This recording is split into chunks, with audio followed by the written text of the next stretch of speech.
Mr. Graham has said that on one occasion he was asked, "Are you a pessimist or an optimist?" And his reply was, "I'm an optimist because I've read the last chapters of the Bible." Exactly.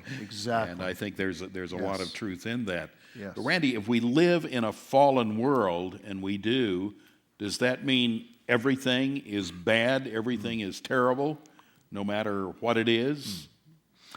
No, it doesn't. And this is one of the things that I think we need to come to grips with. There's a biblical doctrine often called the doctrine of depravity. And I think we sometimes misunderstand what that doctrine means.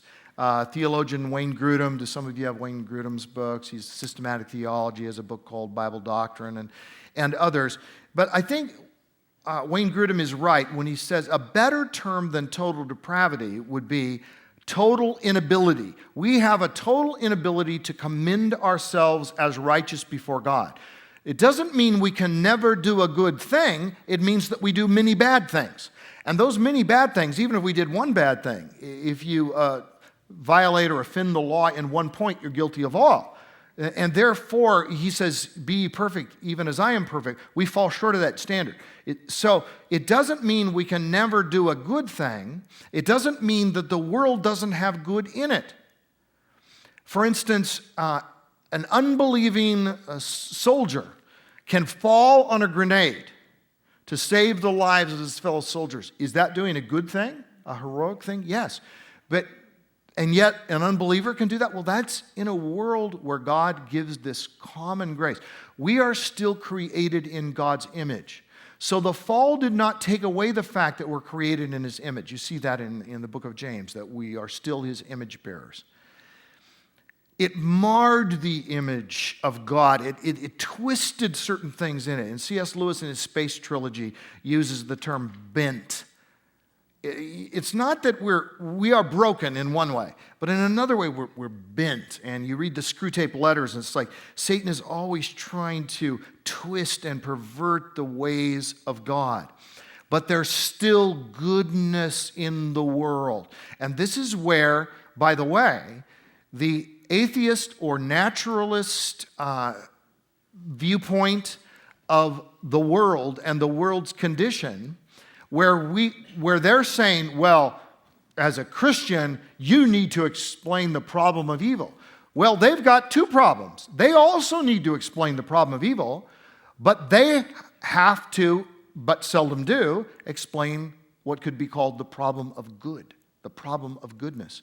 If this world is the product only of natural processes of time and chance and nothingness, and it operates on the basis of the survival of the fittest, that could explain a certain level of ruthlessness in the world. But how does it explain goodness in the world? How does it explain why a man would throw himself down on a subway because the train's coming through, and there's somebody who he doesn't even know who's fallen off there and pressed down and have his baseball cap knocked off, and he just does this. Don't know, have no particular reason to believe that man was a believer. I don't know. But when that happened a couple of years ago, it's like, what a heroic thing to do. Well, how?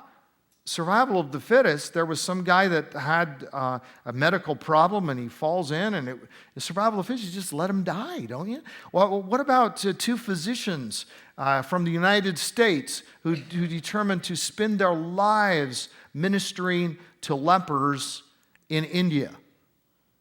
Well, why don't you just let them die? Survival of the fittest. Why would you take your wealth and your scientific knowledge and waste it on the dregs of humanity that in the survival of the fittest don't even deserve to live? The world will be better if they see goodness. How does the naturalistic worldview explain the problem of goodness? And, by the way, how does it explain the problem of extreme evil? Yes, some evil could be explained by it. But when I walked through the killing fields of Cambodia, and some of you have been in some of the Holocaust museums, and the one in Washington, D.C., and I've been in that one and the one in Jerusalem, what's it called, Yad Vashem or whatever it is. And you go in these places, I'm walking in the killing fields, and there's human skulls still there. And you're looking at them, and there's a sign that says, it's got the Cambodian, and then it's got the translation, the English translation, said, those who did these things, and this included the murdering of children in just the most vicious ways, those who did such things were not human beings, they were demons in human form. Okay, how can you explain, you can explain ruthlessness, survival of the fittest, but what about people who expend great energy and resources to torture other human beings? How do you explain the problem of extreme evil? Well, the Bible addresses that problem in very specific ways with a supernatural evil, Satan and demons. In the end, you must ask yourself, how much explanatory power does your worldview have to explain all that we see in the world? In my opinion, having read through the writings of many, many worldviews, religious and atheistic, and everything else, there's nothing that has more explanatory power in terms of a worldview than the Christian worldview based on Scripture.